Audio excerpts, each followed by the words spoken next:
With profound inner contentment, Karunangunya ascended the steps of Shivagiri.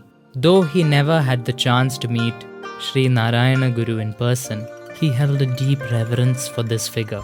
This land was hallowed by the footprints of that ascetic who epitomized sacrifice and bore witness to countless noble deeds. The very air is filled with the glory of that great soul. This sacred sanctuary, where the physical remains of Sri Narayana Guru were laid, stands as a testament to his enduring spiritual legacy. Karunangunya, with unwavering dedication, embraced every task assigned to him at Shivagiri with a heart full of sincerity, whether it was delicately selecting flowers for the sacred rituals, or ensuring the immaculate cleanliness of the Sharada Madam and the serene Samadhi Mandap, or meticulously organizing arrangements for the arriving guests, his commitment was shining brightly. His remarkable qualities transcended his age. His steadfast honesty, unassuming humility, and genuine respect for everyone he encountered left a lasting impression on both the monks and esteemed visitors of Shivagiri alike. Renowned for his devotion-filled chants and prayers, Karunagaran, affectionately known now as Kochashanti, had the remarkable ability to evoke waves of devotion among all who heard him, drawing them to bask in the divine ambience that he created. During his stay at Shivagiri, Kochashanti had the privilege of meeting Jagadishwarananda Swamigal, a revered scholar who was a distinguished Vedanta teacher at Banaras Hindu University. His wisdom flowed from teaching the profound Brahma Sutras to the Agamananda Swamigal. When Kochashanti shared his childhood spiritual experience of the light within him, he was advised by Jagadishwarananda Swamigal, "Child, I know your experience is genuine, but I haven't even glimpsed the glow of a sandalwood lamp. To truly understand this experience, you must find a guru with profound experiential wisdom." These words deeply resonated with Kochashanti, igniting a fervent quest to find a wise guru. From that moment on, this search for a guru became his singular mission. Karunakara ഗുരുവിൻ്റെ ഉപദേശങ്ങളും ഉദ്ബോധനങ്ങളെയും സംശീകരിച്ചുകൊണ്ട് ശ്രീനാരായണ ദർശന ഗുരുവിൻ്റെ മഹത്വപൂർണമായ ഉദ്ബോധനങ്ങളെയും ഉപദേശങ്ങളെയും സംശീകരിച്ചുകൊണ്ട് ഒരു മാതൃക ആധ്യാത്മിക കേന്ദ്രമായി പരിലസിക്കുന്നതിൽ പ്രത്യേകിച്ച് ശ്രീനാരായണ ഗുരുദേവൻ്റെ പ്രസ്ഥാനങ്ങൾക്കും ഗുരുവുമായി ബന്ധപ്പെട്ടുള്ള എല്ലാ ജനവിഭാഗങ്ങൾക്കും വളരെ സന്തോഷവും അഭിമാനവും നൽകുന്നതാണ്. ഇത്തരത്തിലൊരു പുതിയ സംരംഭവുമായി ഗുരു സഞ്ചരിച്ച വഴിയിലൂടെ എന്ന ഒരു പുതിയ സംരംഭവുമായി വരുന്നത് വളരെയേറെ മഹത്വപൂർണ്ണമാണ്. ഗുരുരത്ന ജ്ഞാന തപസ്വി ഇവരെ സൂചിപ്പിച്ചതുപോലെ പുണ്യ സങ്കേതങ്ങളിലൂടെ കടന്നു പോകുമ്പോൾ ആ പുണ്യാത്മാക്കളുടെ സ്മരണകൾ, പുണ്യാത്മാക്കളുടെ ചിന്തകൾ, പുണ്യാത്മാക്കളുടെ പ്രവർത്തനങ്ങളൊക്കെ നമുക്ക് അറിയുവാനും അറിയിക്കുവാനും ഉൾക്കൊള്ളുവാനും അതുവഴി മാതൃകാപരമായ ജീവിതവും മാതൃകാപരമായ പ്രവർത്തനം കാഴ്ചവെക്കുവാൻ കഴിയും. ഈ പ്രവർത്തനത്തിലൂടെ ഗുരുക്കന്മാർ ഗുരുപരമ്പര നൽകിയ മഹത്തായ ആശയങ്ങളും ആദർശങ്ങളും നേടിക്കൊണ്ട് പകർന്നുകൊണ്ട് മാതൃകാപരമായ ഒരു സമൂഹത്തെ സൃഷ്ടിക്കുവാൻ നമുക്ക് കഴിയണം. ഇന്ന് നമ്മുടെ ഭൗതിക രംഗത്തായാലും ആധ്യാത്മിക രംഗത്തായാലും അശാന്തിയുടെയും അസ്വസ്ഥതയുടെയും മൂർത്തിഭാവമായി മാറിക്കൊണ്ടിരിക്കുന്ന ഈ സാഹചര്യത്തിൽ ശ്രീനാരായണ ഗുരുദേവൻ്റെയും ഗുരുവിൻ്റെ ശിഷ്യ പരമ്പരയുടെയും ഒക്കെ പ്രവർത്തനങ്ങൾ വളരെയേറെ സ്വാധീനം ചെലുത്തിക്കൊണ്ട് സമൂഹത്തിൽ ഉയർന്നു വന്നിരിക്കുന്ന അസ്വസ്ഥർക്ക് പരിഹാരം കാണുവാൻ കഴിയണം.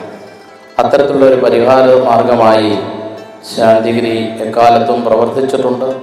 തുടർന്നും ശാന്തിഗിരി ആശ്രമത്തിന് പ്രവർത്തിക്കുവാൻ കൂടുതൽ ശക്തിയും ഊർജവും ഗുരുക്കന്മാർ നൽകട്ടെ, കരുണാകര ഗുരു നൽകട്ടെ എന്ന് പ്രാർത്ഥിച്ചുകൊണ്ട് ഇവിടെ എത്തിച്ചേർന്ന് നിങ്ങൾക്ക് ഒരിക്കൽ കൂടി ശിവഗിരി മഠത്തിൻ്റെയുമുള്ള നന്ദിയും കടപ്പാടും ഒരിക്കൽ കൂടി ഇവിടെ രേഖപ്പെടുത്തിക്കൊണ്ട് എൻ്റെ എളിയ വാക്കുകൾ ഉപസംഹരിക്കുന്നു.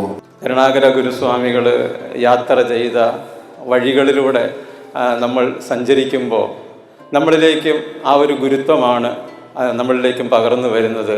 നീണ്ട 17 വർഷം എന്ന് പറയുമ്പോൾ ഒരു ഗുരുകുല വിദ്യാഭ്യാസത്തിൽ ഏറ്റവും താഴ്ന്ന ഒരവസ്ഥയിലേക്ക് വന്നു കയറുമ്പോൾ ഉണ്ടാകുന്ന അവിടം മുതൽ അതിൻ്റെ ഏറ്റവും ഔന്നത്യത്തിൽ ഒരു ലക്ഷ്യം എവിടെയാണോ സാധീകരിക്കേണ്ടത് അവിടം വരെ എത്തുന്ന ഒരു നീണ്ട യാത്രയാണ് കരുണാകര ഗുരുസ്വാമികൾ ശിവഗിരി മഠത്തിൽ അനുഷ്ഠിച്ചത്.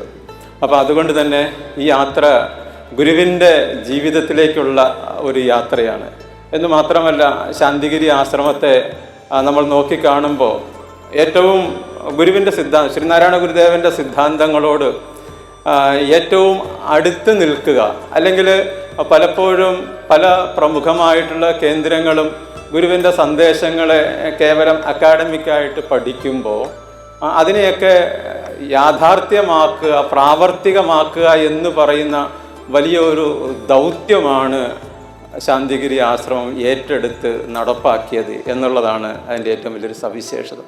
കാരണം ഗുരു പറഞ്ഞു, വ്യവസായം കൊണ്ട് അഭിവൃദ്ധിപ്പെടണമെന്ന് ഗുരു ഭക്തന്മാരോട് ആവശ്യപ്പെട്ടു. എല്ലാവരും എല്ലാ അവസരത്തിലും അതൊരു മുദ്രാവാക്യമായി വ്യവസായം കൊണ്ട് അഭിവൃദ്ധിപ്പെടണമെന്ന് പറഞ്ഞു. പക്ഷേ ആരും തന്നെ ആ ഒരു ആശയത്തെ ഉൾക്കൊണ്ടുകൊണ്ട് ഒരു വ്യവസായ സംരംഭം ആരംഭിക്കുകയോ അല്ലെങ്കിൽ മറ്റെന്തെങ്കിലും ചെയ്തതായിട്ട് ഏതെങ്കിലും പ്രസ്ഥാനങ്ങളോ മറ്റൊക്കെ ചെയ്തതായിട്ട് നമുക്കങ്ങനെ അധികം കാണാനായിട്ട് സാധിക്കത്തില്ല. പക്ഷേ നമ്മൾ ശാന്തിഗിരി ആശ്രമത്തിലേക്ക് വന്നു കഴിയുമ്പോൾ അവിടെ ശ്രീനാരായണ ഗുരുദേവൻ പറഞ്ഞ ചെറുകിട വ്യവസായങ്ങളായാലും മറ്റു തരത്തിലുള്ള സംഗതികളായാലും എല്ലാം തന്നെ പ്രായോഗികമാക്കുക എന്ന് പറയുന്ന വലിയൊരു ദൗത്യമാണ് കരുണാകര ഗുരുസ്വാമികൾ അവിടെ ചെയ്തു വെച്ചത്.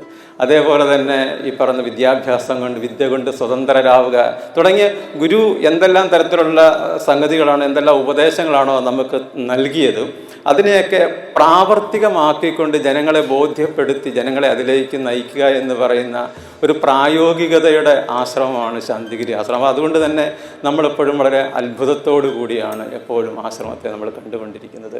അന്നവസ്ത്രായിമുട്ടാതെ തന്നുരക്ഷിച്ചു ഞങ്ങളെ ധന്യരാകുണീ ഒന്നു തന്നെ ഞങ്ങൾക്കു തമ്പുരാൻ. ആഴിയും തിരയും കാറ്റും ആഴവും പോലെ ഞങ്ങളും മായയും നിൻമഹിമയും നീയുമെന്നുള്ളിലാകണം. ശിവഗിരിയുടെ നിരവധി ഉപശാഖകളിൽ ശാന്തിക്കാരനായും മറ്റുള്ള ചെറിയ ചുമതലകളിലൊക്കെയായി പൂജാരിയൊക്കെയായിട്ട് ഗുരു ജീവിച്ചിട്ടുണ്ട്. ആ കാലഘട്ടത്തിലുള്ള സന്യാസിമാരെ എല്ലാവരെയും സംബന്ധിച്ചിടത്തോളം ഗുരുവുമായി ഏറെ ബന്ധമുള്ളതാണ്. ഇന്നലെ വളരെ ആകസ്മികമായി അദ്വൈതാശ്രമത്തിൽ വെച്ച് ശിവഗിരിയുടെ മഠാധിപതി പ്രസിഡന്റിനെ കണ്ടുമുട്ടുകയും അദ്ദേഹവുമായിട്ട് സ്നേഹോഷ്മളമായ സംഭാഷണങ്ങൾ നടത്തുവാനും കഴിയുകയുണ്ടായി. നമ്മുടെ എല്ലാവരുടെയും ഈ യാത്രയുടെ പ്രധാനപ്പെട്ട ലക്ഷ്യം ഇതൊരു അവധൂത യാത്രയാണ്. സന്യാസത്തിൻ്റെ വഴിയിലേക്ക് കടന്നു വന്നിരിക്കുന്ന ആളുകൾക്കെല്ലാം പുണ്യ സ്ഥലങ്ങളിൽ, മഹാത്മാക്കളായ ആളുകളുടെ ജീവിതം പുലർന്ന സ്ഥലങ്ങളിൽ, അവരുടെ കർമ്മരഥ്യകൾ നടന്ന സ്ഥലങ്ങളിലൊക്കെ പോകുക എന്നുള്ളത് അവരുടെ അനുഭവ പരിചയത്തിൻ്റെ, അനുഭൂതിയുടെ ഏറ്റവും പ്രധാനപ്പെട്ടൊരു കർത്തവ്യമാണ്. നവജ്യോതി ശ്രീ കരുണാകര ഗുരു സഞ്ചരിച്ച വഴികളിലൂടെ കടന്നു പോവുക, അത് ശിഷ്യന്മാരെ സംബന്ധിച്ചിടത്തോളം ഏറ്റവും ഉദാത്തമായ കർമ്മമാണ്. ഗുരുവിൻ്റെ കർമ്മമണ്ഡലമായ ശ്രീനാരായണ ഗുരുവിൻ്റെ തപോജ്വലമായ ഈ ത്യാഗ ഭൂമികയിലേക്ക്, ഈ കാരുണ്യത്തിൻ്റെ അനന്തസ്ഥലിയിലേക്ക് എത്തിച്ചേരുവാൻ സാധിച്ചത് നമ്മുടെ എല്ലാവരുടെയും ജീവിതത്തിലെ വലിയ ഭാഗ്യമായി കരുതുന്നു.